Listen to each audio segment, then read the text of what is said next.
Olá pessoal, tudo bem? Quem vos fala é o professor Salomão. Pessoal, vamos aqui dar, portanto, seguimento à nossa videoaula. Tratamos na aula passada acerca da competência do Juizado Especial Civil.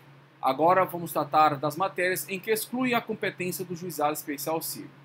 Nesse contexto, em consequência, vamos aqui, portanto, fazer a leitura do artigo 3º, caput, e, subsequentemente, do 3º parágrafo 2º da Lei 9.099 de 95. Vamos lá? Bem, primeiramente, pessoal, o artigo 3º caput trata da seguinte matéria. O Juizado Especial Civil tem competência para conciliação, processo de julgamento das causas cíveis de menor complexidade, assim consideradas as causas cujo valor não exceda 40 salários mínimos, inclusive isso aqui é o teto do juizado. Lembrar que, pontualmente, no âmbito dos juizados especiais federais, o teto é de 60 salários mínimos, as enumeradas no artigo 275, inciso 2 do CPC.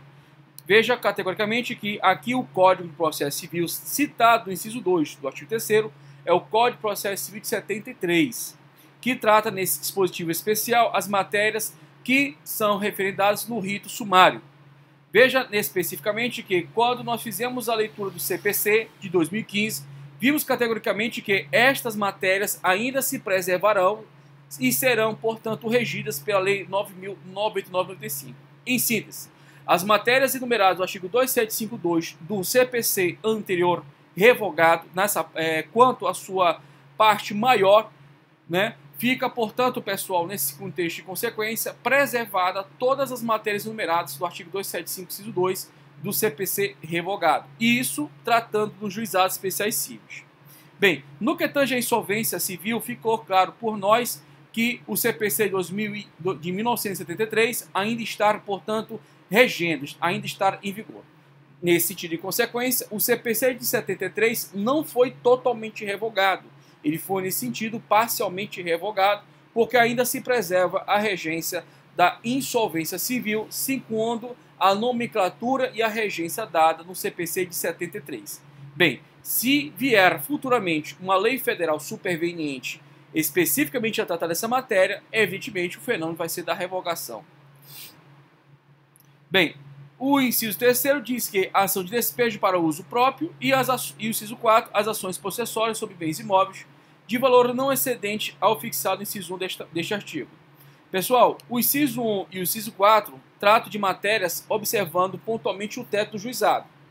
Já o inciso 2 e 3, ele não traz essa referência do teto do juizado especial. Bem, o parágrafo 2º, ele trata das situações em que é excluída a competência dos juizados especiais cíveis. Olha só. Ficam excluídas da competência do juizado especial civil as causas de natureza alimentar, falimentar, fiscal e de interesse da fazenda pública, e também as relativas a acidente de trabalho, a resíduos e ao estado de capacidade das pessoas, ainda que de cunho patrimonial. Lembrar pontualmente que as causas de natureza falimentar são regidas pela Lei 11.101 de 2005, que trata da recuperação judicial, extrajudicial, falência do empresário e da sociedade empresária. Dando seguimento aos trabalhos, nós temos aqui, pessoal, matéria de interesse fiscal e de interesse da fazenda pública. Bem, nós temos pontualmente, pessoal, o juizado especial fazendário, que é disciplinado pontualmente na Lei 12.153 de 2009. Então, as matérias pontuais regidas pelos juizados especiais da fazenda pública são tratadas em literatura jurídica legal própria.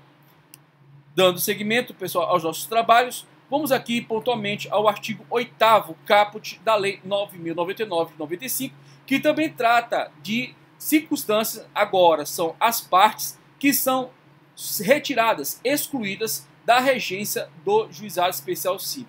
Então, essas pessoas, inclusive, nós temos a massa falida, olha aqui, que não é pessoa, não é ente personificado, ao contrário, é despersonificado.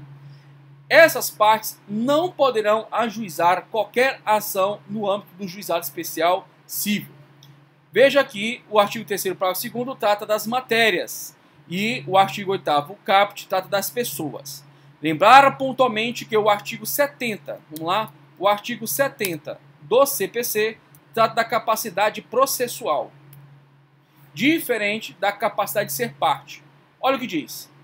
Toda pessoa que se encontra no exercício de seus direitos tem capacidade de estar em juízo. A capacidade de estar em juízo, pessoal, é a capacidade processual.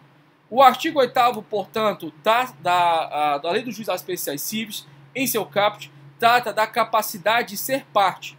essas partes aqui, sujeitos, portanto, da relação jurídica processual, não estão inseridos sobre o microsistema dos juizados especiais cíveis. Quem são eles? Vamos lá? Artigo 8º caput da Lei dos Juizados Especiais Cíveis. Não poderão ser partes no processo instituído por esta lei o incapaz, o preso, as pessoas jurídicas de direito público, as empresas públicas da União, a massa falida e o insolvente civil. Beleza, pessoal? Tranquilo? Tá de boa? Bem, dando seguimento aos nossos trabalhos, é importante assinalarmos, pessoal, claramente, a questão que envolve o foro competente. Matéria bem simples, tranquila, fácil de memorização.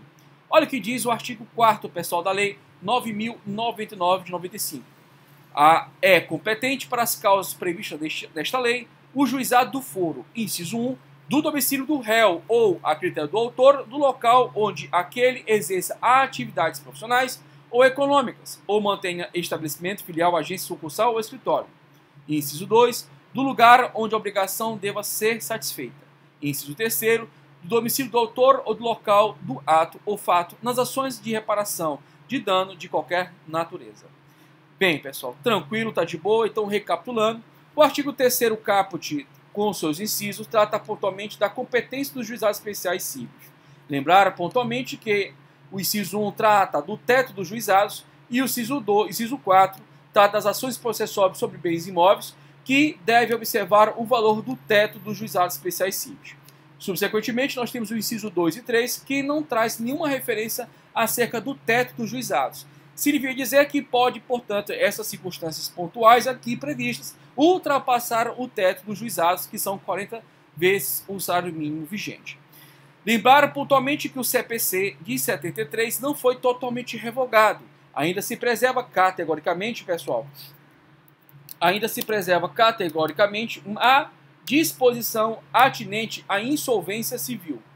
Então, veja, no que tange pontualmente aos juizados especiais cíveis, o artigo 1063 reforça a nossa argumentação, trazendo, portanto, que a parte condizente, o artigo 3º, inciso 2, que trata do artigo 275, inciso 2 do CPC de 73, ainda vai se aplicar, ainda vai ser regido no âmbito dos juizados especiais cíveis, até que venha o que, gente? Lei Federal superveniente. Nesse sentido de consequência, olha comigo o artigo 1063 do CPC, de 2015. Olha o que diz.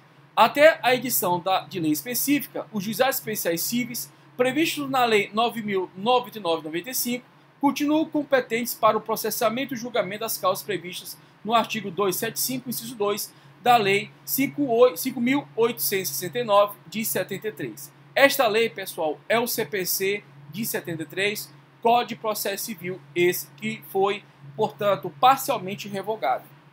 Bem, dando seguimento aos nossos trabalhos, pessoal, dando seguimento, portanto, ao nosso estudo,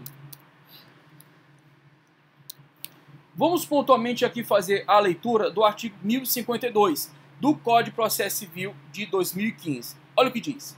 Até a edição de lei específica, as execuções contra devedor insolvente, ou seja, a insolvência civil, em curso ou que venham ser propostas, permanecem reguladas pelo livro 2, título 4 do CPC de 73. Ou seja, pessoal, toda e qualquer ação que venha a ser ajuizada ou esteja em andamento e tramitação e que trate pontualmente da insolvência civil é regido, pessoal, pelas regras processuais do Código de Processo Civil revogado. Nesse sentido e consequência, o artigo 748 do CPC de 73 diz o seguinte: dá-se a insolvência toda vez que dívidas excedem a importância dos bens do devedor. Esse devedor aqui, pessoal, é a pessoa natural, a pessoa física ou a pessoa humana. Difere plenamente de quem, gente? Do empresário ou da sociedade empresária. Por sinal, o artigo 966 do Código Civil Brasileiro conceitua empresário na égide do sistema jurídico vigente. Vamos lá? O dispositivo diz, vou logo adiantando, considera-se empresário quem exerce profissionalmente.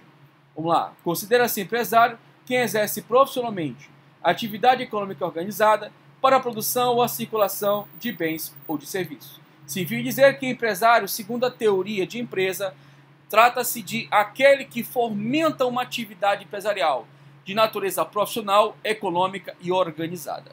Beleza, pessoal? Tranquilo, tá de boa? Bem, feito tais expoentes, nos reverbera a atenção agora aos princípios. Bem, vamos aqui, pessoal, fazer algumas considerações iniciais atinentes aos princípios que regem o plano dos juizados especiais cíveis. Nesse sentido e consequência, pessoal, o artigo 2º ele é categórico. Ele diz o seguinte: o processo orientar-se-á pelos critérios da oralidade, simplicidade, informalidade, economia processual e celeridade, buscando sempre que é possível a conciliação ou a transação. Veja pontualmente que foi utilizada a expressão critérios, mas a doutrina, hegemonicamente, diz que na realidade trata-se de verdadeiros princípios. Assim sendo, vamos começar pelo princípio da oralidade. Bem, pessoal, o princípio da oralidade ele ressoa na preponderância da palavra falada, da comunicação processual das partes, em detrimento da forma escrita, o que envolve, portanto, todo o microsistema do juizado especial civil, em prol sempre da simplicidade e da celeridade da tramitação dos autos processuais, onde podemos apontar, assim como exemplo, o pedido oral feito pela Secretaria do Juizado Especial Civil ser reduzido a termo em fichas ou formulários impressos, ou ainda, pessoal, na possibilidade de mandato verbal pelo advogado, ressalvado poderes específicos. Bem, dando seguimento, relativo ao princípio ou critério da simplicidade, podemos apontar que o procedimento do juizado especial civil é extremamente simples. Isso, inclusive, está previsto no artigo 98, inciso 1 da Constituição, que chama esse procedimento de sumaríssimo. Razão pela qual é evitada uma série de formalidades desnecessárias para a correta compreensão e a solução do litígio, resultando em aproximar demasiadamente a sociedade ao poder judiciário, dispensando assim, inclusive, a exigência de capacidade técnica jurídica que é desempenhada por advogados, nas causas em que sejam, portanto, pessoal, cujo valor inferior a 20 salários mínimos sob o teto de regência dos juizados especiais. Bem, dando seguimento, pessoal, vamos aqui tratar, portanto, do princípio ou critério da informalidade. Olha o que diz. Esse princípio, esse critério da informalidade faz referência à concretização do critério da simplicidade. Contudo, a informalidade reverbera no desapego a procedimentos rígidos ou pré-estabelecidos pela norma técnica formal desempenhada pelo CPC. Você sabe categoricamente que o Código de Processo Civil, e não obstante trazer no seu bojo o princípio da instrumentalidade das formas, ele é claramente, pessoal, um diploma processual, uma lei processual extremamente técnica formal, mas com maior, portanto, elasticidade em razão de uma série de princípios fundantes, o que cria verdadeiramente um antagonismo com o Código de Processo Civil de 73. Bem, no que importa especificamente o princípio da informalidade, podemos aqui apontar especificamente que o juiz ele busca uma postura mais ativa perante as partes envolvidas no litígio, em proporcional atenção ao princípio da instrumentalidade das formas, onde somente autoriza, portanto, pessoal, a nulidade de atos processuais quando praticados pelas partes e, se de fato ocasionar prejuízo a uma delas. Sem prejuízo, portanto, pessoal, alcançando a sua finalidade legal, não há que se falar, portanto, em nulidade do ato praticado. Bem, por fim, pessoal, já em caminhos derradeiros, economia processual faz referência claramente, pessoal, que a legislação processual do microsistema dos juizados especiais cíveis utiliza o mínimo de emprego de regras formais, para que haja, portanto, a prestação jurisdicional adequada. A lógica aqui, pessoal, ela é bem simples. Quando menor dispêndio de atos processuais e reduzida, portanto, a observância de formalidades técnicas jurídicas, mais rápida assim será a prestação jurisdicional. Podemos assim, portanto, citar, pessoal, o pedido contraposto, que diante de clara vedação no âmbito dos juizados especiais cíveis contra a reconvenção, viabiliza, portanto, pessoal, uma plena concentração, portanto, de atos processuais. Bem, nesse sentido pontual, peço-lhes para fazer o acompanhamento da leitura do artigo 31 da Lei 9.099 de 95. Vamos lá? Artigo 31 da Lei 9.099 de 95. Olha o que diz. Não se admitirá a reconvenção, mas é lícito ao réu, na contestação, formular pedido em seu favor nos limites do artigo 3º desta lei, desde que, olha só, desde que fundado dos mesmos fatos que constituem objeto da controvérsia. Dando seguimento aos nossos trabalhos, pessoal, vamos tratar especificamente da celeridade. Bem, a celeridade, pessoal, ela é, sem sombra de dúvidas, uma mão de duas vias. Porque ao mesmo passo, só um instantinho. Terceiro. Então, pessoal, a celeridade é, sem sombra de dúvidas, uma mão de duas vias. Porque, de uma mesma maneira e mesma consequência, ela otimiza verdadeiros vetores ao legislador para que ele, portanto, elabore normas jurídico-processuais balizadas na rapidez da prestação jurisdicional. E, na outra medida e consequência, pessoal, ela consagra a economia processual. Bem, nesse sentido e consequência, pessoal, esses são os princípios que regem os juizados especiais cíveis. Eu vou deixar para o nosso próximo bloco fazer a análise minuciosa de cada um dos casos, evidentemente pontuais, que tangenciam especificamente esses princípios. Na mesma medida e consequência, no próximo bloco, iremos analisar formalmente todo o procedimento dos juizados especiais, desde o momento que há a propositura da ação, especificamente até o final, onde nós encontraremos a sentença. Aguardo vocês no próximo bloco. Pessoal, um grande abraço, fique com Deus, até a próxima, se Deus quiser. Muito obrigado.